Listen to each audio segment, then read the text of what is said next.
Satu titik saja membuat dia mermelek banjir berkali-kali. Assalamualaikum warahmatullahi wabarakatuh.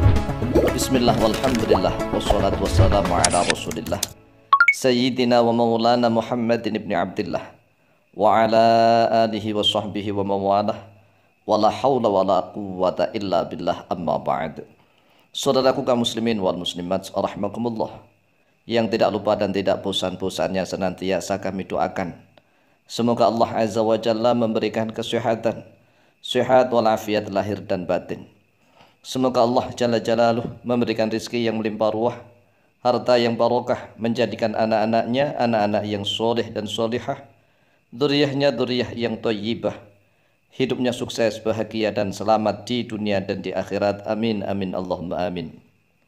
Saudaraku kaum muslimin wal muslimat rahimakumullah, dalam rangka menjawab pertanyaan tentang satu titik wanita yang membuat wanita tersebut mermelek bahkan banjir berkali-kali, sehingga sang suami tidak begitu capek untuk membuat istrinya puas.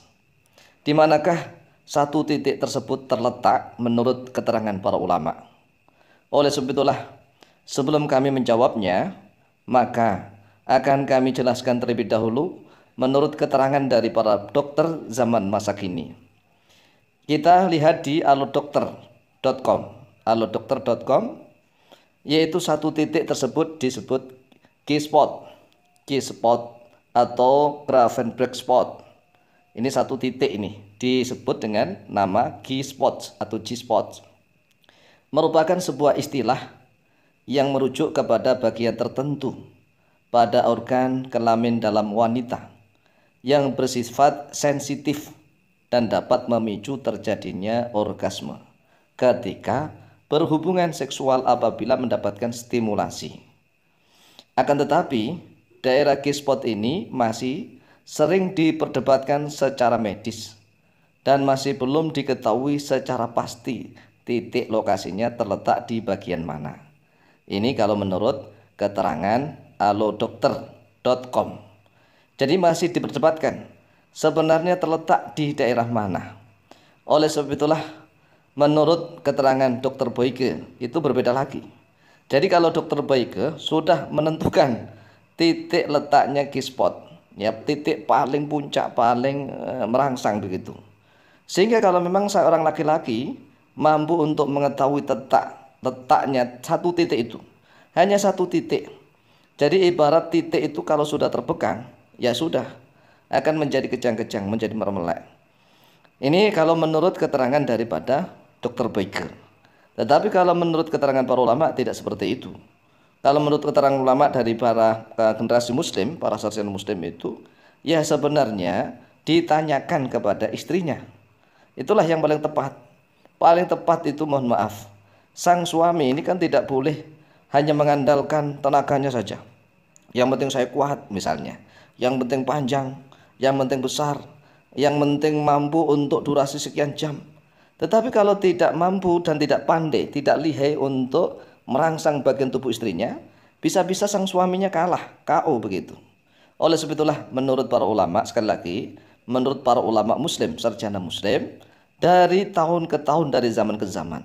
Karena para ulama itu tatkala menulis buku, itu juga melakukan penelitian. Dan mohon maaf, para ulama muslim biasanya istrinya tidak hanya satu, tapi lebih dari satu. Dan para ulama mengajarkan kalau berhubungan intim dengan istrinya itu ya saling tanya begitu, saling tanya, bertanya, berdialog. Di manakah letaknya al-badru? Al-badru itu klitoris, tetapi klitoris tersebut ada satu titik lagi yang membuat puncak gitu, puncaknya seorang wanita, hingga dia bisa banjir berkali-kali, ya mermelek lah, begitulah bahasanya. Kemudian sebelum kita jelaskan nih keterangan dari para ulama lebih lanjut, bisa kita baca di antaranews.com. Antaranews.com yang mengatakan begini, G-spot merupakan area pada wanita yang sangat sensitif saat berhubungan intim. Boyke, ini maksudnya adalah Dr. Boyke. Boyke menuturkan pada vagina letaknya di sepertiga bagian atas. Saya ulang, Dr. Boyke menuturkan, berarti menuturkan itu sudah menentukan begitu, menentukan pada vagina letaknya di sepertiga bagian atas. Sepertiga bagian atas.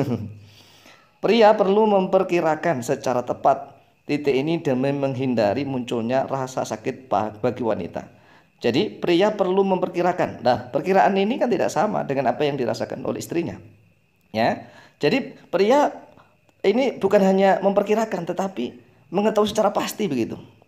Kemudian menurut Boyke sekitar 70% wanita memiliki G-spot. Berarti tidak semuanya, hanya di sekitar 70%.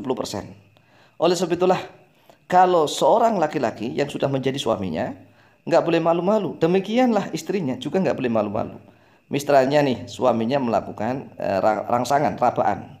Ya diraba itu ya sekitar kemaluan istrinya. Kemudian di sekitar al-badrunya, klistorisnya, ya ditekan satu-satu lah. Kalau menurut keterangan dokter Boyke kan sepertiga bagian atas. Dicoba. Kemudian mulai dari kan kita melihat jarum jam nih. Bayangkan tuh jarum jam. Yang paling atas titik 12 kan. Titik 12 kemudian ke kanan sedikit angka 1.